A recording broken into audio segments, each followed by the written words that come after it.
Welcome to paramedical talks. आज का हमारा जो टॉपिक का नाम है मेडिकल टर्मिनोलॉजी। आप सबको मतलब क्या है मेडिकल फील्ड के अंदर मेडिकल टर्मिनोलॉजी एक बहुत ही इम्पॉर्टेंट, हम कह सकते हैं एक बहुत ही इम्पॉर्टेंट कुछ ऐसी टर्म्स होती हैं यहाँ पे कुछ जो जिनको हमें समझना बहुत ज़्यादा ज़रूरी होता है। जैसे कि medical terminology refers to a standardise system of words और terms use in the field of medicine. Medicine की फील्ड में हम लोग कुछ ऐसे मेडिकल टर्म्स का इस्तेमाल करते हैं जो कि किसी भी बीमारी को जानने में हमारी मदद करता है and health care to accurately describe the anatomical structures, medical conditions, treatment and procedures, जिसकी मदद से हम कोई भी हमारे बॉडी का एनाटॉमिकल स्ट्रक्चर्स हो या कोई भी मेडिकल कंडीशन हो या कोई ट्रीटमेंट हो या कुछ भी अगर प्रोसीजर होने वाला होता है, हम हर उस टर्म के बारे में बड़ी ही आसानी से समझ जाते हैं।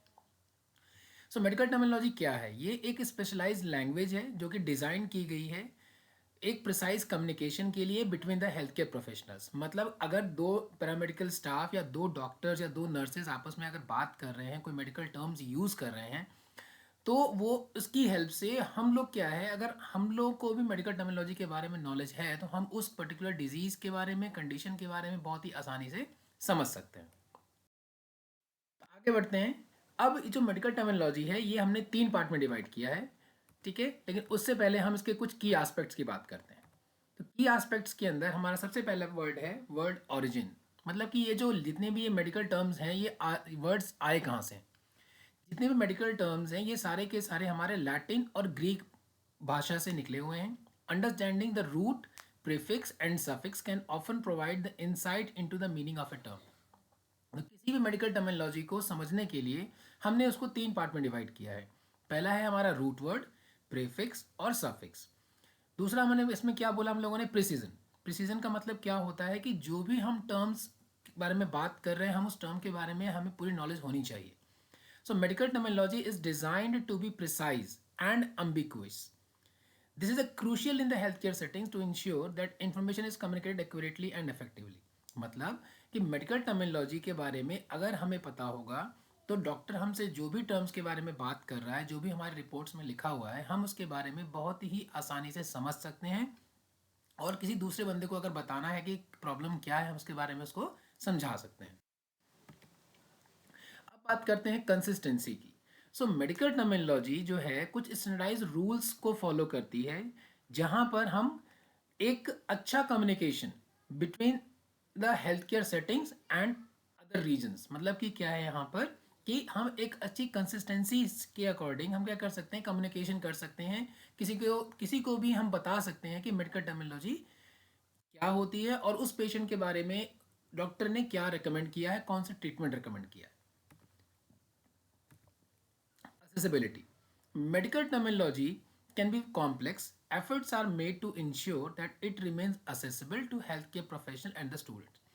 मेडिकल टर्मिनोलॉजी अगर देखा जाए तो अपने आप में बहुत ही ज़्यादा कॉम्प्लेक्स है, लेकिन नई टेक्निक्स को समझने के लिए, नई टेक्नोलॉजीज को समझने के लिए हमने क्या है, मेडिकल टर्मिनोलॉजी का हमने कॉन्सेप्ट जो है हमने यहाँ पर आप लोगों के बीच में रखा हुआ है। सो मेडिकल टर्मिनोलॉजी बेसिकली क्या है, एफर्ट्स लगाती है टू इंश्योर करने के लिए कि it remain the accessible to the health care professional and the students. मतलब कि मेडिकल टर्म्स एक हेल्थ केयर प्रोफेशनल को और जो भी मेडिकल स्टूडेंट है उसको उसके बारे में बहुत अच्छे से समझ में आ जाए उस टॉपिक के बारे में। There are also resources available to help the student, to help the patients and the student to understand the medical terms related to their health condition. सिर्फ मेडिकल टर्मिनोलॉजी ही एक ऐसा टॉपिक नहीं है जिसकी हेल्प से हम किसी भी डिजीज़ के बारे में समझ सकते हैं, और भी बहुत सारे अलग अलग रिसोर्सेज अवेलेबल हैं। तो अब बात करते हैं इवोल्यूशन का। जैसे कि आप सबको पता है कि मेडिकल टर्मिनोलॉजी के बारे में जब से मेडिकल टर्मिनोलॉजी इवॉल्व हुआ है, हम लोग नए नए डिस्कवरीज को इनकॉर्पोरेट कर रहे हैं, नई नई टेक्नोलॉजीज़ को, नए नए एडवांसमेंट्स को लेके आ रहे हैं इन द फील्ड ऑफ मेडिसिन। जिससे कि क्योंकि हमें मेडिकल टर्मिनोलॉजी की नॉलेज है और हम हर एक टर्म के बारे में बहुत ही आसानी से समझ सकते हैं। New terms are often introduced to describe emerging concepts and the medical interventions. मतलब अगर हमें मेडिकल टर्मिनोलॉजी के बारे में नॉलेज होगी तो हम कोई भी नए वर्ड को बहुत ही आसानी से समझ सकते हैं और अगर उसके अंदर हम इंटरवेंशन भी उसके अंदर कर सकते हैं। Understanding the medical terminology is essential for healthcare professionals, including doctors, nurses, medical researchers, and administrative staff, as it forms the basis for accurate communication and documentation in the healthcare industry. So medical terminology जो है बहुत ही essential है health care professionals के लिए, चाहे वो doctor हो, चाहे वो नर्स हो, चाहे वो मेडिकल रिसर्चर्स हो, इवन एडमिन स्टाफ भी हो। क्यों?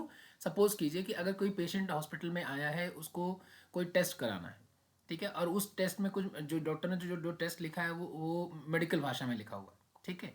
तो अगर उसको मेडिकल टर्मिनोलॉजी के बारे में अगर नॉलेज है उस इंडिविजुअल को, तो वो बहुत आसानी से पेशेंट को समझा सकता है कि ये जो टेस्ट है वो किस डिपार्टमेंट में कहाँ पर होगा, और एक अच्छा कम्युनिकेशन भी और डॉक्यूमेंटेशन भी काफ़ी अच्छे से कर पाए। अब तो हम जैसे कि हमने बात किया था, हम सबसे पहले मेडिकल टर्मिनोलॉजी में बात करते हैं रूट वर्ड की, क्योंकि रूट वर्ड क्या है? Root word is the main component of a word and provide its core meaning. Medical terminology में जो रूट वर्ड है वो मेन कंपोनेंट है किसी भी टर्मिनोलॉजी का, और वहीं से एक्चुअल मीनिंग निकलती है। So in medical terminology many root words come from Latin और ग्रीक ऑरिजिन। तो मेडिकल टर्मिनोलॉजी के अंदर जितने भी रूट वर्ड्स हैं वो इधर हमारी लैटिन भाषा या फिर हमारी ग्रीक भाषा से निकले हुए हैं। जैसे कि हम यहाँ पे कुछ एग्जाम्पल्स को लेके समझते हैं। पहला है हमारा कार्डियो। अब कार्डियो का मतलब क्या होता है? कार्डियो का मतलब होता है रिलेटिंग टू द हार्ट, यानी कि हार्ट से संबंधित, जैसे कि कार्डियोवैस्कुलर। कार्डियोवैस्कुलर, कार्डियो का मतलब होता है हमारा हार्ट, और वैस्कुलर का मतलब ये होता है कि हमारे हार्ट के अंदर जितनी भी वेसल्स हैं, ब्लड वेसल्स, जैसे कि आर्टरीज हैं, वेन्स हैं, कैपिलरीज हैं, हम उनके बारे में यहाँ बात कर रहे हैं। दूसरा वर्ड है हमारा डर्मा।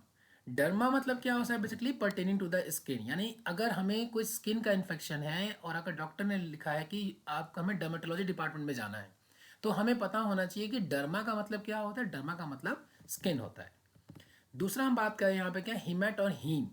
अब अगर सपोज कीजिए हमें कोई ब्लड टेस्ट कराना है, जैसे कि हमें सीबीसी कराना है या हमें कोई नॉर्मल बायोकेमिस्ट्री का कोई लिपिड प्रोफाइल टेस्ट करवाना है, तो हमें पता होना चाहिए। अगर हमारे कंसल्टेंट ने या फिजिशियन ने लिखा है कि आपको ब्लड टेस्ट में आपको हिमेटोलॉजी डिपार्टमेंट में जाना है, और हिमेटोलॉजी का मतलब क्या है? हीम मतलब होता है ब्लड, और लॉजी मतलब होता है क्या? स्टडी, यानी कि स्टडी ऑफ ब्लड। ऐसे ही हम बात करते हैं neuro. Neuro in the sense कि अब हम कुछ नर्वस सिस्टम से संबंधित बात कर रहे हैं। न्यूरोलॉजी, न्यूरो मतलब कि हम बात करते हैं नर्वस सिस्टम की, और लॉजी मतलब कि स्टडी, यानी कि study of nervous system. Osteo, osteo का मतलब क्या होता है हमारा? ऑस्टियो मतलब होता है बोन, ठीक है ना। और यहाँ पे जो भाषा है, जो वर्ड लिखा हुआ है, जो मेडिकल टर्मिनोलॉजी हमने यहाँ पे यूज़ की, इसका मतलब क्या है? ऑस्टियोपोरोसिस। ऑस्टियो मतलब बोन, और पोरोसिस मतलब क्या होता है कि हमारी बोन्स के अंदर कुछ ऐसे पोर्स आ चुके हैं, जिसने कि क्या आप अगर हिंदी में बोले तो उसमें हमारी जो बोन्स के अंदर बहुत सारे होल हो चुके हैं, जिसकी वजह से बोन हमारी काफ़ी ज़्यादा वीक हो चुकी है। ऐसे गैस्ट्रो। अब गैस्ट्रो का मतलब क्या होता है? गैस्ट्रो का मतलब होता है रेफरिंग टू द स्टमक। यहाँ एग्जांपल यहाँ पे क्या दिया हुआ है? गैस्ट्राइटिस। अब गैस्ट्राइटिस मतलब क्या है? हमने पढ़ा है गैस्ट्रो मतलब क्या, हमने पीछे पढ़ा अभी, रेफरिंग टू द स्टमक। और आइटिस का मतलब क्या होता है? इन्फ्लामेशन, यानी कि हमारे स्टमक के अंदर कुछ इन्फ्लामेशन हो गया है, कुछ इन्फेक्शन हो गया है। तो अभी हमने यहाँ पे क्या देखा? इन रूट वर्ड्स के अंदर हमने कुछ मेडिकल टर्म्स की बात करी, ठीक है ना। हमें यहाँ पे क्या देख रहे हैं? जो ये रूट वर्ड्स हैं, ये रूट वर्ड हमें ये बता रहे हैं कि वो जो बीमारी किस पार्ट से है, हमारी ह्यूमन बॉडी के किस पार्ट से संबंधित वो बीमारी है। आगे बढ़ते हैं। जैसे कि आप यहाँ देख सकते हैं सिफेलो। सिफेलो मतलब क्या होता है? हमारा ब्रेन, यानी कि यहाँ पे जो वर्ड यूज़ किया ना, क्या? सिफेल्जिया। अब सिफेलो मतलब हमने क्या बोला? ब्रेन होता है। और एल्जिया मतलब होता है पेन, यानी कि इन्होंने क्या बोला? हेडेक। यानी अगर मुझे हेडेक हो रहा है तो हमारा जो मेडिकल टर्म यहाँ पे क्या यूज़ किया जाएगा? सिफेल्जिया यूज़ किया जाएगा। ऐसे ही आर्थ्रो और आर्थ्रो। आर्थ्रो मतलब क्या होता है? जॉइंट्स। और यहाँ पे जो वर्ड यूज़ किया है वो यूज़ किया है arthritis. Arthro joints, itis inflammation. Simple है, मतलब कि हमारे जॉइंट्स के अंदर अगर इन्फ्लामेशन है तो उसको हम क्या कहते हैं? आर्थराइटिस। अगला वर्ड हमने यहाँ पे यूज़ किया है हिपैट और हिपैटो। हिपैटो मतलब क्या होता है? हमारा लीवर। और यहाँ पे जो वर्ड यूज़ किया है हेपाटाइटिस। हिपैटो मतलब क्या है? Lungs, sorry liver. और आइटिस का मतलब क्या होता है? हमारा इन्फ्लामेशन, यानी कि इन्फ्लामेशन ऑफ द लीवर। ऐसे ही myo, myo means muscle. Pain यहाँ पे क्या यूज़ किया? मायल्जिया। क्या बोला हम लोगों ने? मायल्जिया। मायो मीन्स मसल, आल्जिया मतलब पेन, यानी कि मसल में अगर पेन हो रहा है तो हम उसको क्या बोलेंगे? मायल्जिया। ऐसे ही पॉड पॉड मतलब कि पॉडियाट्री, मतलब study and treatment of foot disorders. अगर हमें किसी हमारे फुट में कोई प्रॉब्लम है, कोई इन्फेक्शन है, कोई पेन है, या कोई सर्जरी प्लान्ड है, या कोई बहुत ज़्यादा इन्फेक्शन हो चुका है, उसके लिए हम जो वर्ड यूज़ करते हैं दैट इज़ कॉल्ड पॉडियाट्री।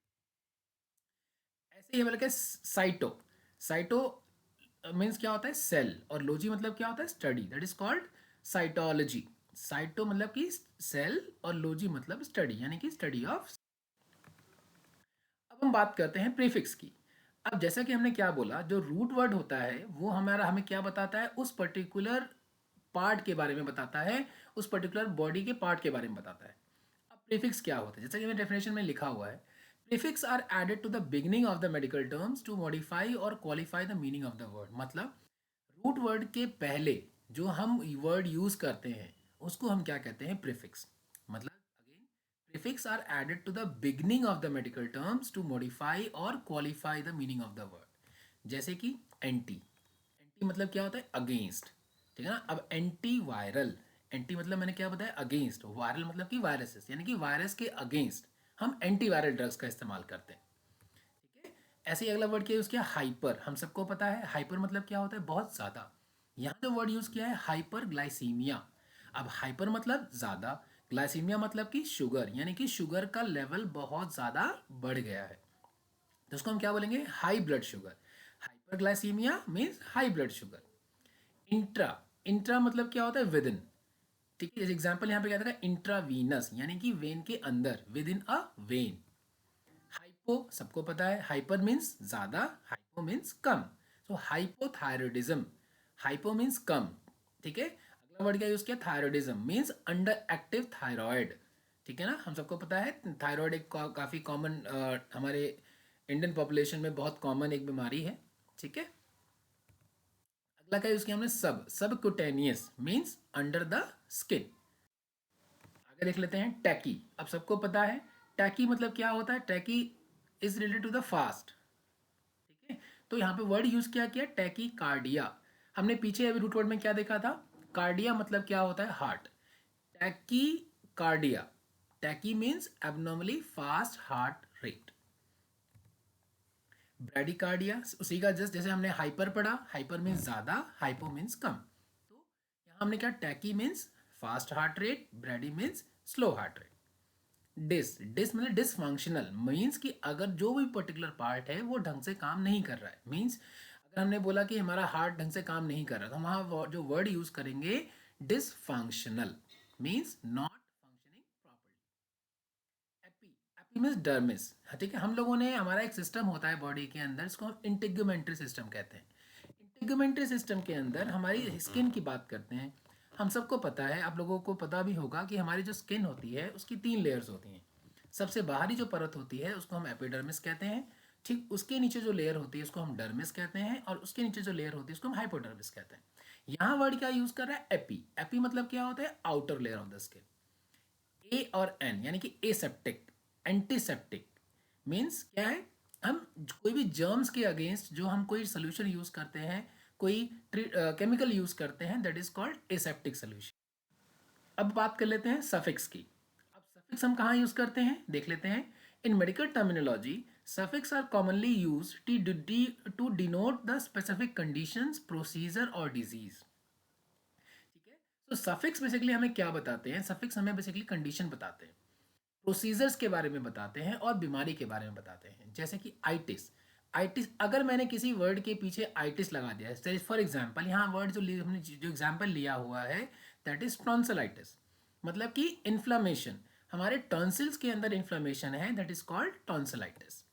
जैसे कि अगला वर्ड यहाँ पे जो हमने सफिक्स यूज किया एक्टमी, एक्टमी का मतलब होता है सर्जिकल रिमूवल, ठीक है। जैसे कि एग्जांपल अपेंडक्टमी, इसमें हम लोग क्या करते हैं, अपेंडिक्स को बॉडी के सर्जिकल प्रोसेस के थ्रू बॉडी से बाहर निकाल देते हैं। ओलोजी, ओलोजी मतलब क्या होता है, स्टडी, जैसे एग्जांपल कार्डियोलॉजी, ठीक है, हिमाटोलॉजी, ठीक है। ये सारा का सारा क्या है, बेसिकली कार्डियो, अगेन हमने रूट वर्ड में देखा था, कार्डियो मतलब होता है हार्ट, लॉजी मतलब स्टडी, यानी कि स्टडी ऑफ कार्डियोलॉजी को हम क्या बोलेंगे, हार्ट की स्टडी कहेंगे। और ओसिस, सिस लग गया हमारे लास्ट के वर्ड में, जैसे कि ऑस्टियोपोरोसिस, सिस का मतलब क्या होता है कंडीशन, क्या कंडीशन है हमारी? पोरस बोन्स, यानी बोन्स के अंदर काफी ज्यादा पोर्स हो चुके हैं। आल्जिया, पीछे हमने देखा था मायल्जिया। मायल्जिया का मतलब क्या होता है? Muscle pain.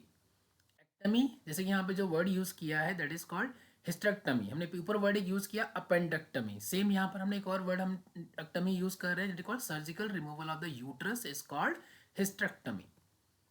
Itis that is called arthritis, यानी कि इन्फ्लेमेशन टू द जॉइंट्स। ऐसे पीछे हमने देखा था रूट वर्ड में आर्थ्रो। आर्थ्रो का मतलब क्या होता है? जॉइंट्स। ठीक है, हमने वर्ड क्या लगा दिया यहाँ, वर्ड यूज किया आर्थराइटिस, यानी कि जॉइंट्स के अंदर जो इन्फ्लेमेशन हो गया है। पथी, पथी का मतलब क्या होता है? डिजीज, जैसे कि न्यूरोपैथी, ठीक है, कार्डियोमायोपैथी, ठीक है, ये सारे एग्जांपल्स होते हैं। तो न्यूरोपैथी का मतलब क्या होता है? Disease affecting the nerves. Now coming to कुछ और वर्ड्स हम यहाँ देख लेते हैं, जैसे कि फोबिया मीन्स, अब फोबिया जो वर्ड यूज करते हैं हम लोग क्या है? हाइड्रोफोबिया मीन्स, किसी को आपने देखा होगा किसी किसी को पानी से बहुत ज़्यादा डर लगता है, इसको हम क्या कहते हैं? Fear of water. अगर किसी वर्ड के पीछे ओमा लगा है मीन्स लाइपोमा। लाइपोमा मतलब क्या? अब ओमा का मतलब क्या होता है? कैंसर, जैसे कि benign tumour which is composed of fatty tissues. Ectomy, same पीछे हम देख चुके हैं। Gastrostomy means surgical removal of the stomach. Osis, पीछे हमने देखा था जैसे कि ऑस्टियोपोरोसिस की बात की थी, यहाँ हम साइकोसिस की बात करते हैं। साइकोसिस, साइकी मतलब क्या होता है हमारा? Related to the brain, related to the mental things की बात करते हैं। तो साइकोसिस का मतलब क्या होता है? Severe mental disorder. प्लास्टी देख सकते हैं, ठीक है, जैसे कि हम यहाँ देख सकते हैं राइनोप्लास्टी। राइनोप्लास्टी मतलब क्या है? Surgical reconstruction of the nose. Nose को दोबारा, अगर सपोज आपने देखा हो किसी किसी की नोज जो होती है, नोज के बीच में जो सेप्टम होता है, सेप्टम कभी कभी वो बेंड हो जाता है कुछ, या तो वो एनाटॉमिकली होता है, बेबी जब बॉर्न हुआ उस टाइम पे ये दिक्कत हो सकती है, या फिर कुछ बाहर कुछ ट्रॉमा की वजह से हो सकता है, तो हम उसके लिए टर्म यूज करते हैं rhinoplasty. Again ectomy that is called thyroidectomy, means क्या है इसका? Surgical removal of the thyroid gland. Emia, आप सबने सुना होगा अनीमिया के बारे में, जहाँ पे deficiency of red blood cell और हीमोग्लोबिन। अगर किसी वर्ड के पीछे सफिक्स में हम रिया यूज करते हैं, रिया का मतलब क्या? एग्जांपल है diarrhoea. We all are very well aware, diarrhoea में क्या होता है? अब normal frequent and watery bowel movements, मतलब कि जो जो हमारा पेशेंट होगा उसको बहुत ज़्यादा, या जो इंडिविजुअल है उसको बहुत ज़्यादा लूज मोशंस हो सकते हैं यहाँ पर। अगर किसी वर्ड के पीछे रेज लगा है, that is called haemorrhage, means excessive bleeding due to trauma की वजह से भी ये हो सकता है, और कुछ बहुत सारे कंडीशंस हो सकती हैं। अगला क्या वर्ड यूज किया? ऑस्टोमी। ऑस्टोमी मतलब क्या होता है? Colostomy, means surgical creation of an opening in the colon. हमने वहां पे एक नया नया ओपनिंग किया है वहां पर।